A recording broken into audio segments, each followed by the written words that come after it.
15 година. Час новин на АТР, 24 жовтня 1335-й день анексії Криму. В студії Софія Абляєва. Поліція штурмом взяла Святошинський суд у Києві. Силовики застосували спецзасоби та сльозогінний газ, аби розігнати прибічників лідера добровольчого руху ОУН Миколи Коханівського. Напередодні суд переніс засідання суду у цій справі, а соратники Коханівського вимагали негайного звільнення їхнього лідера і на ніч забарикадувалися у залі суду. Зранку розпочався штурм. У ці хвилини в Святошинському суді Києва має розпочатися перерване засідання по обранню запобіжного заходу лідеру ОУН Миколі Коханівському. Там працює наш журналіст Віктор Пономарьов. Він наживо з нами. Вікторе, які в тебе новини?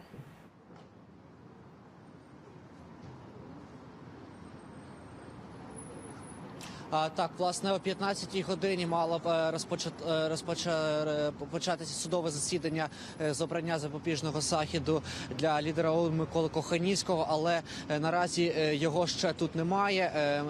Швидка допомога його не привезла назад. Як відомо, його забрали близько 12-ї години до лікарні, щоб зробити йому обстеження, зокрема рентген. Зараз тут біля Святошинського суду перебуває декілька десятків поліцейських, Нацгвардії, також журналісти, і всі ж чекають, чи прибуде Микола Коханівський.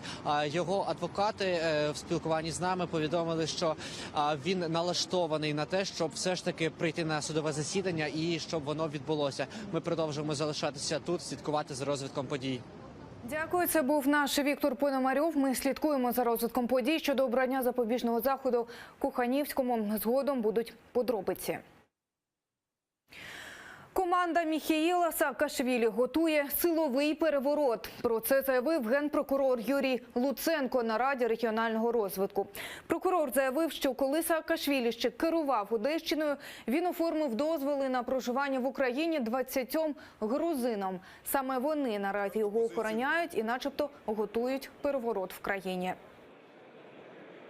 Саме вони з нарізною, в тому числі зброєю, охороняють Саакашвілі, перебувають у таборі і планують цей силовий переворот. Це не пройде. Ні українські громадяни, ні тим більше заїжджі гастролери, які останнім часом люб'язно користуються літаками МВС для того, щоб поїхати додому в порядку примусової депортації, не зможуть нав'язати волю українській державі. Крім цього, Луценко повідомив, що Саакашвілі вже можна депортувати з України. Мовляв, Державна міграційна служба відмовила екс-президентові Грузії у статусі біженця. Про це повідомляє «Українська правда». Міхеїл Саакашвілі вже пообіцяв відповісти на заяву генпрокурора на 16-ту. Він скликав брифінг. Подробиці розкажемо в наступних випусках «Заман».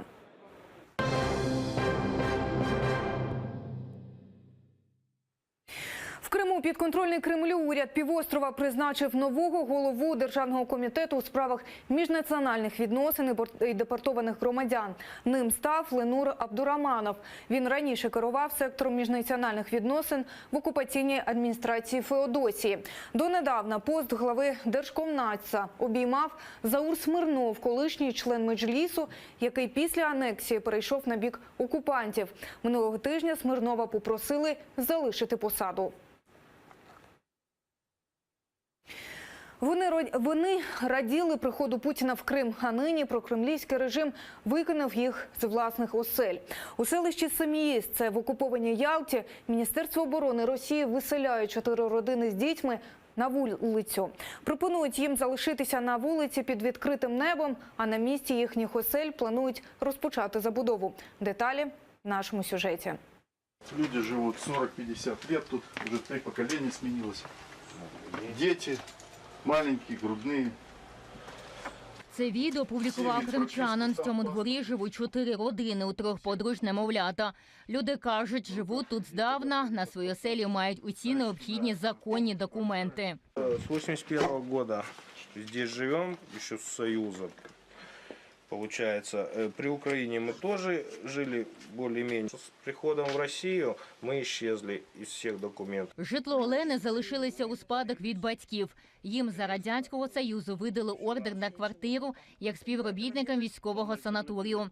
Після російської анексії на ці помешкання накинуло око Кремлівське міністерство оборони. Альтернативи людям військові не запропонували жодної. Висунули лише ультиматум виселятися.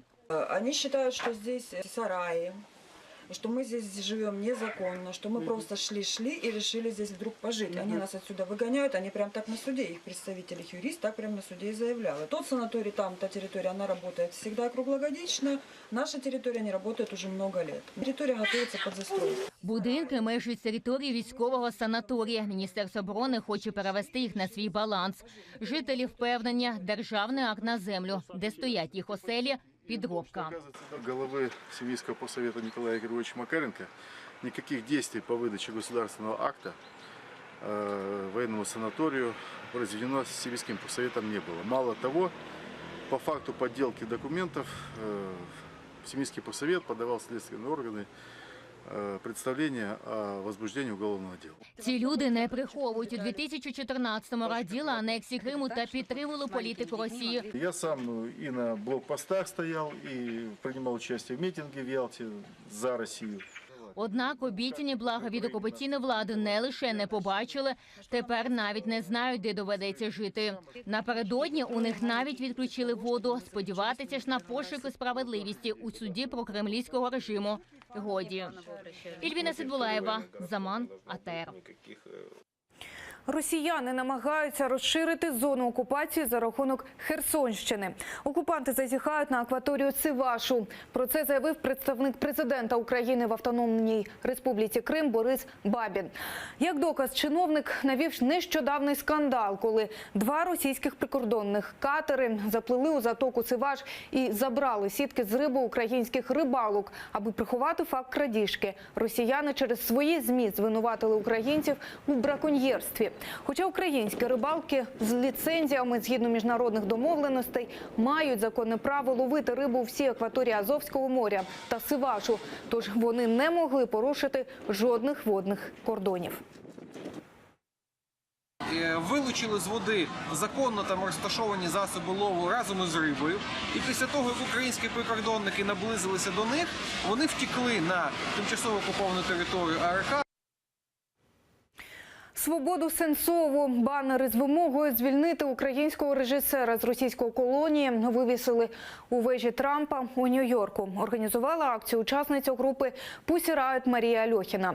Вона ж виклала у Фейсбук відео та фото. За словами Альохіної, їй допомагали американські активісти, які знають про Олега Сенцова. Вони разом ще й розкидали по вежі Трампа листівки з гаслами «Свободу Сенцову». Акція не лишилася непоміченою. Поліція через такий гвалт перекрила будівлю на півгодини.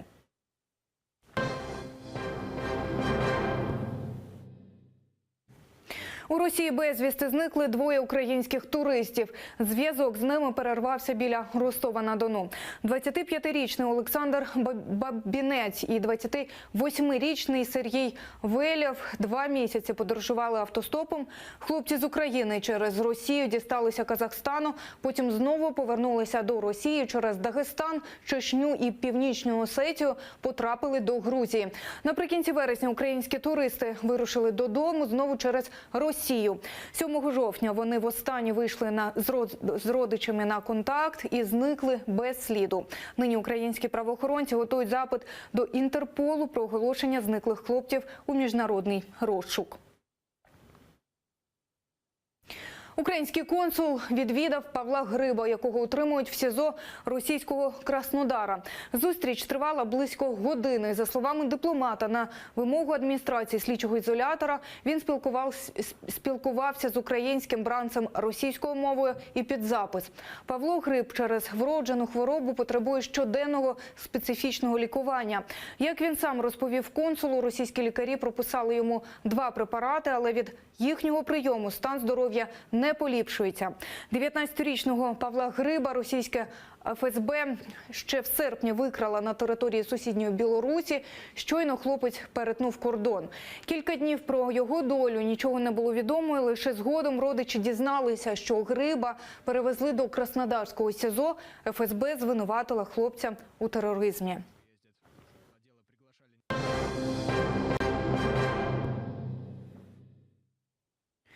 Олімпійський вогонь зайнявся традиційно. Це сталося у Греції на горі Олімп, на якій 2500 років тому й проводились стародавні змагання. Церемонія запалення вогню була театралізованою. Вона символізує зв'язок древнього світу з сучасністю. Вогонь попрямує до Південної Кореї, де в лютому відбудуться 23-ті зимові Олімпійські ігри.